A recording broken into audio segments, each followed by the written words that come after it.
I actually recently looked at my personal statement from a long time ago, the application to med school, and it said I wanted to be an infectious disease doctor. I did research in microbiology. I did an elective in orthopedics, just clinic, where I experienced my first joint replacements there, and I was hooked. My name is Tim Costales. I'm an orthopedic surgeon at Penn Medicine. My main focus at work here at Penn is to deal with diseases of the hip and knee joint. So that includes wear and tear arthritis, also known as osteoarthritis, inflammatory arthritis, such as rheumatoid arthritis, and post-infectious and/or post-traumatic arthritis.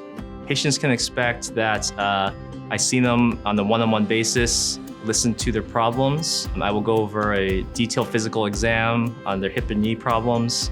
And then I will also comprehensively review their imaging studies, whether that's x-rays, MRIs, CT. And then from there, we form an individualized plan with shared decision-making when I tell them all the options that they have, whether that be non-operative, which includes injections, physical therapy, bracing, medications, and then all the way to operative interventions, including partial or total joint replacement. One thing I'm particularly excited about is the use of robotic-assisted surgery.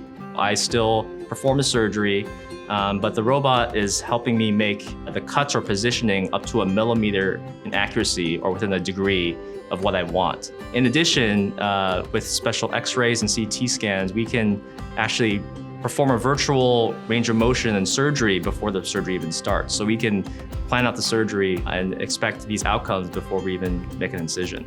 Yesterday, a couple times I saw patients just 2 weeks out from surgery, and you can tell already when they're walking in, they see you, you meet eyes, they're smiling. Hey doc, I'm so happy to see you again. And then once you get to the room, they're almost like wanting to hug you. Their family members are excited. So that's like one of the best feelings I feel you can experience as an orthopedic surgeon, is that you can make a direct impact